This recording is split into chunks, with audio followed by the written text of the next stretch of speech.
Hello friends, अभी हम जा रहे हैं देखने के लिए बिहार पॉलिटेक्निक का फिजिक्स का महत्वपूर्ण क्वेश्चन जो बिहार पॉलिटेक्निक के लिए महत्वपूर्ण है। तो ये सभी क्वेश्चन वन लाइनर होगा। तो शुरू करते हैं।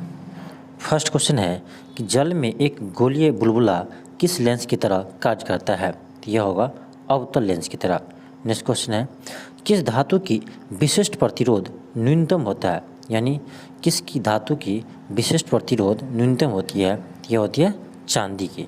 इसीलिए चांदी सबसे अच्छा चालक माना जाता है क्योंकि इसमें प्रतिरोध कम होता है।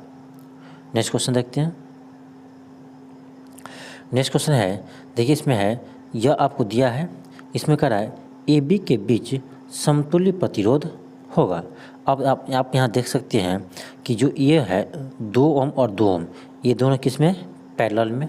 तो हम आप लोग को बताए हैं कि दोनों किस में है, पैरेलल में। तो सेम है तो आप 2 से भाग दे दीजिए। तो 2/2 करेंगे तो कितना आएगा, 1 ओम आएगा। और अब देखिए 1 ओम यानी इस दोनों को जोड़ने पर कितना आ गया, 1 ओम। और 1 ओम और ये 2 ओम, ये दोनों आ जाएगा किस में, सीरीज में। देखिए ये है और ये है, ये पहले से 2 ओम था, ये हो गया 1 ओम। तो ये दोनों हो गया सीरीज में। तो अब 2 1 3 ओम, कितना होगा आंसर, 3 ओम। ऐसे हम आप लोगों को अगले वीडियो में जितने फिजिक्स से न्यूमेरिकल क्वेश्चन होते हैं, वो चाहे विद्युत धारा का हो और लेंस का हो या दर्पण का हो, किसी चैप्टर का हो, सभी क्वेश्चन को हम अच्छे से सोल्व करेंगे। तो फिलहाल इस क्वेश्चन देखते हैं आगे। कराए एक वस्तु जिसका भार 98 न्यूटन है, तो इसका द्रव्यमान कितना होगा। तो द्रव्यमान होता है m बराबर, याद होगा आपको, W/g। क्या होता है, W/g। तो देखिए यहाँ पर वेट दिया है 98 न्यूटन। तो आप यहाँ पर g का मान लीजिएगा 9.8। 9.8 से भाग देंगे, बोले पॉइंट हो रही है, ऊपर जाएगा 0। 98 देगा 980, यानी कितना गया, 10 आ गया। तो क्या होगा, 10 kg। नेक्स्ट देखते हैं क्वेश्चन है। नेक्स्ट क्वेश्चन है कि वस्तु का अधिकतम भार कहाँ होता है। तो यह होता है पृथ्वी के ध्रुव पर। कहाँ होता है, पृथ्वी के ध्रुव पर। नेक्स्ट क्वेश्चन है कि वस्तु का न्यूनतम भार कहाँ होता है। तो याद रखिएगा विषुवत रेखा पर, पृथ्वी के विषुवत रेखा पर। नेक्स्ट क्वेश्चन है कि वस्तु का भार शून्य कहाँ होता है। यह होता है पृथ्वी के केंद्र पर। ये तीनों क्वेश्चन ध्यान रखिएगा। नेक्स्ट क्वेश्चन है कि इंद्रधनुष क्या है, इंद्रधनुष किस दिशा में बनता है। ध्यान रखिएगा, सूर्य के विपरीत दिशा में। नेक्स्ट क्वेश्चन है, कह रहा है कि एक अवतल लेंस की फोकस दूरी 0.25 मीटर है, तो इसकी शक्ति क्या होगी। अवतल लेंस है, देखिए पावर होता है, आपको याद होगा, यह होता है 1/f। क्या होता है, 1/f। तो आप देख सकते हैं यहाँ पर 1/0.25 पॉइंट हो रहेगा, तो 00 ऊपर जाएगा, 25 चौका 100, कितना आएगा 4d। कितना आ जाएगा 4d। लेकिन यह अवतल लेंस है, अवतल लेंस के पावर होता है माइनस में, इसलिए इसका आंसर क्या होगा, -4d। ऐसे आपको ऐसे क्वेश्चन अगले वीडियो में हम कराएंगे। फिलहाल देख लीजिए, अगले वीडियो में हम पूरा न्यूमेरिकल ही कराएंगे, जितना क्वेश्चन फिजिक्स का बनता है और जो पॉलिटेक्निक के पॉइंट ऑफ व्यू से महत्वपूर्ण है। नेक्स्ट क्वेश्चन है कि 20 जूल गतिज ऊर्जा रखने वाले इतना ग्राम द्रव्यमान की एक वस्तु का संवेग क्या होगा। तो आप लोग को हम बताए हैं कि संवेग यानी P बराबर होता है √2ke × m। क्या होता है, √2km, यानी kinetic energy into mass.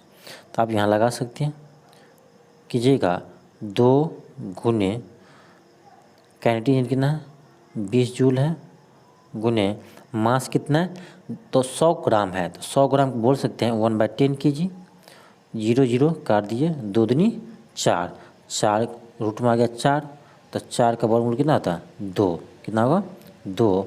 Option क्या हो जाएगा, 2 kg पर मीटर पर सेकेंड, 2 kg मीटर पर सेकेंड। तो आप फार्मूला एक लगा लीजिएगा, P बराबर 2 KEM। P बराबर क्या लगाएंगे, √2 into kinetic energy into mass, इसी बन जाएंगे। नेक्स्ट क्वेश्चन है कि नदियों में पानी बहने के लिए कौन सा बल जिम्मेदार है, तो यह होगा स्थिर विद्युत बल, स्थिर विद्युत बल। नेक्स्ट क्वेश्चन है किस तरंग की आवृत्ति सबसे कम होती है, तो रेडियो तरंग की। नेक्स्ट क्वेश्चन है कि किस तरंग की तरंगदैर्घ्य सबसे अधिक होती है, ध्यान रखिएगा जिसकी आवृत्ति कम होगा उसका तरंगदैर्घ्य ज़्यादा होगा, ये भी होगा रेडियो तरंग। नेक्स्ट क्वेश्चन है अनुप्रस्थ तरंग कहाँ बनती है, आपसे क्वेश्चन रहेगा कि अनुप्रस्थ तरंग कहाँ बनती है, तो यह होगा केवल ठोस और जल में, केवल ठोस और जल में, जल में द्रव में। नेक्स्ट क्वेश्चन है दो तरंगों की आवृत्ति का अनुपात 2:3 का है, तो इसके आवर्तकाल का अनुपात क्या होगा, तो याद रखिएगा कि आवर्तकाल होता है 1/f, यानी फ्रीक्वेंसी के क्या होता है, उल्टा होता है। तो आपको आवृत्ति का अनुपात दिया है 2:3, तो इसका आवर्तकाल का क्या हो जाएगा 3:2, इसके क्या हो जाएगा उल्टा हो जाएगा, ध्यान रखिएगा। आवृत्ति जो होते हैं वो आवर्तकाल के उल्टे होते हैं, विपरीत होते हैं, इन्वर्स होते हैं। नेक्स्ट क्वेश्चन है कि त्वरण का मान बढ़ने पर आवर्तकाल का मान क्या होगा, ध्यान रखिएगा टाइम पीरियड का फॉर्मूला होता है 2π√L/g, यानी g क्या है त्वरण है। तो आप देखिए g को बढ़ाएंगे, g जब बढ़ेगा तो t क्या होगा घटेगा, ध्यान रखिएगा कि त्वरण का मान बढ़ने पर टाइम पीरियड यानी आवर्तकाल का मान क्या होगा घटेगा। नेक्स्ट क्वेश्चन देखते हैं। क्वेश्चन है कि सरल लोलक की लंबाई बढ़ाने पर आवर्तकाल क्या होगा, देखिए अभी ये लिखे थे टाइम पीरियड फॉर्मूला 2π√L/g। अब देखो लंबाई बढ़ाएंगे, तो लंबाई बढ़ाएंगे तो टाइम पीरियड बढ़ेगा, लंबाई बढ़ाएंगे तो टाइम पीरियड क्या होगा बढ़ेगा, तो लोलक की लंबाई बढ़ाने पर टाइम पीरियड क्या होगा बढ़ेगा। नेक्स्ट क्वेश्चन है कि आवेश के प्रभाव की दर को क्या कहा जाता है, तो उसको विद्युत धारा कहते हैं, आवेश के प्रभाव की दर को विद्युत धारा कहते हैं। नेक्स्ट क्वेश्चन है कि किसी धात्विक तार में विद्युत प्रवाह क्यों होता है, तो यह होता है क्योंकि किसी भी धातु में इलेक्ट्रॉन के कारण, इलेक्ट्रॉन के प्रवाह के कारण ही विद्युत धारा क्या होती है प्रवाहित होती है।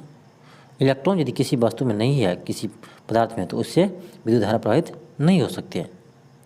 नेक्स्ट क्वेश्चन है कि एक चालक AB में इलेक्ट्रॉन A से B की ओर बह रहे हैं यानी प्रवाहित हो रहे हैं, तो विद्युत धारा की दिशा क्या होगी। अब ध्यान रखिएगा इलेक्ट्रॉन के विपरीत दिशा में होते हैं विद्युत धारा के दिशा, तो A से B जाएगा इलेक्ट्रॉन, तो विद्युत धारा की दिशा होगा B से A की ओर, क्या ध्यान रखिए विपरीत दिशा में होते हैं।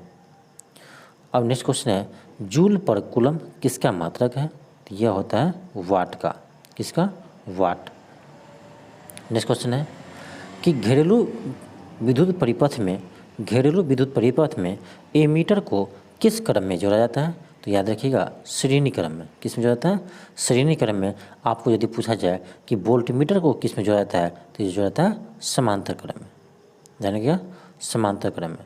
नेक्स्ट क्वेश्चन है देखिए इसका क्या होगा कि समतुल्य प्रतिरोध निकालने के लिए किसके बीच A और B के बीच, तो अब यहाँ देख सकते हैं कि ये 60 ओम और ये 40 ओम, इसको आप सीधा कीजिएगा तो ये हो जाएगा सीरीज में, तो 60-40 कितना था 100 ओम हो गया।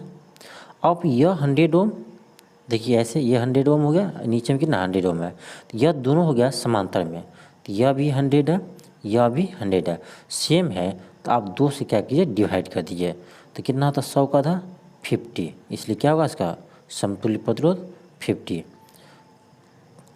नेक्स्ट वीडियो में आपको हम जितने क्वेश्चन न्यूमेरिकल का है सभी को सोल्व कराएंगे, फिलहाल यहाँ देख लीजिए। नेक्स्ट क्वेश्चन है कि विद्युत हीटर का तार बना होता है, किसका बना होता है नाइक्रोम का, किसका होता है नाइक्रोम का। नेक्स्ट क्वेश्चन है कि फ्यूज तार किससे मिलकर बना होता है, यह बना होता है तांबा शीशा एवं टीन, किससे बना होता है तांबा शीशा और टीन का मिश्र धातु होता है फ्यूज तार। नेक्स्ट क्वेश्चन है कि घरों में विद्युत परिपथ में विद्युत यंत्रों को लगाया जाता है समांतर क्रम में, विद्युत यंत्र यानी बल्ब, पंखा, ये सबको किस में लगाते हैं? समांतर क्रम में। नेक्स्ट क्वेश्चन है, फ्यूज तार के पदार्थ का गलनांक क्या होनी चाहिए? कम होनी चाहिए, क्यों? तो वो गल जाएंगे और शॉर्ट सर्किट से बचा लेंगे। नेक्स्ट क्वेश्चन है कि घरों में प्रभावित होने वाले धारा होती है, यह होती है प्रत्यावर्ती धारा, यानी एसी होते हैं। जो हम लोग घर में बिजली यूज करते हैं वो क्या होते हैं? एसी होते हैं, अल्टरनेटिव करंट। इसी को हिंदी में बोलते हैं प्रत्यावर्ती धारा। नेक्स्ट क्वेश्चन है कि घरों में विद्युत ऊर्जा को मापी जाती है, किसमें? किलोवाट घंटा में। ध्यान रखिएगा, 1 किलोवाट घंटा, 1 किलोवाट घंटा होता है 1 यूनिट के बराबर। बिजली का जो हम लोग सुनते हैं कि 10 यूनिट निकला है, बिजली यूज हुआ है, यानी जो 1 यूनिट होता है वह होता है 1 किलोवाट घंटा। तो आपसे ये भी क्वेश्चन पूछ सकता है कि 1 यूनिट किसके बराबर होते हैं? 1 किलोवाट घंटा के बराबर। नेक्स्ट क्वेश्चन है कि घरों में, ये तो हो गया। नेक्स्ट क्वेश्चन है, किसी मनुष्य के चश्मे की शक्ति +2 डायोप्टर है, तो इसकी दृष्टि कौन सा दोष है, यानी कौन सा दृष्टि दोष है? अब देखिए, ध्यान देने वाला योग है कि इसके क्षमता, लेंस की क्षमता क्या है? प्लस में दिया है। आप सोच सकते हैं कि किस लेंस की क्षमता प्लस में होता है, तो किस में होता है? उत्तल लेंस की क्षमता प्लस में होती है। अब सोचना पड़ेगा आपको कि उत्तल लेंस का प्रयोग किस दृष्टि दोष को दूर करने में किया था? तो याद रखिएगा, दूर दृष्टि दोष को दूर करने में उत्तल लेंस का प्रयोग करते हैं, इसलिए आंसर क्या होगा? दूर दृष्टि दोष। यह बहुत ही अच्छा क्वेश्चन है। नेक्स्ट क्वेश्चन है कि एक विद्युत फ्यूज आधारित होता है, एक विद्युत फ्यूज किस पर आधारित होता है? तो विद्युत धारा के ऊष्मीय प्रभाव पर। किस पर होता है? ऊष्मीय प्रभाव पर। नेक्स्ट क्वेश्चन है कि मानव नेत्र में प्रवेश करने वाले प्रकाश की मात्रा किसके द्वारा नियंत्रित होती है? तो आँख के पुतली के द्वारा, यानी आइरिस के द्वारा होती है। किसके द्वारा होता है? आइरिस के द्वारा। नेक्स्ट क्वेश्चन है, प्रतिरोधकता का SI मात्रक होता है, यह होता है ओम मीटर। क्या होता है? ओम मीटर। ध्यान रखिएगा, प्रतिरोध का SI मात्रक होता है ओम, जबकि प्रतिरोधकता का होता है ओम मीटर। नेक्स्ट क्वेश्चन देखते हैं। कह रहा है क्वेश्चन कि सदैव आभासी और सीधा प्रतिबिंब प्राप्त करने के लिए किस प्रकार के दर्पण का प्रयोग किया जाता है? सदैव यानी हमेशा, आभासी सीधा प्रतिबिंब। ध्यान रखिएगा, उत्तल दर्पण और समतल दर्पण में हमेशा आभासी और सीधा प्रतिबिंब प्राप्त होता है। नेक्स्ट क्वेश्चन है कि एक चालक में 5 मिनट में 1500 कूलम के आवेश प्रवेश करते हैं तो विद्युत धारा होंगे। तो ध्यान रखिएगा, I बराबर फॉर्मूला था, यानी विद्युत धारा बराबर Q/T। तो अब देख लीजिए, आवेश कितना है? 1500 बट्टे समय होगा 5 मिनट दिया है, तो उसको हम बदलेंगे किस में? सेकेंड में। तो 1 मिनट होता है 60 सेकेंड, इसलिए 60 से क्या किया? मल्टीप्लाई कर दिए, तो हो गया 1500 बट्टे 300, 3 पंचे 15, यानी कितना होगा? 5 एम्पियर। थैंक यू, धन्यवाद। आप अगले वीडियो में देखिएगा। अगले वीडियो में हम सभी क्वेश्चन को सॉल्व करेंगे। इसमें सभी क्वेश्चन न्यूमेरिकल होंगे और सारा क्वेश्चन फिजिक्स का होगा। थैंक यू, धन्यवाद।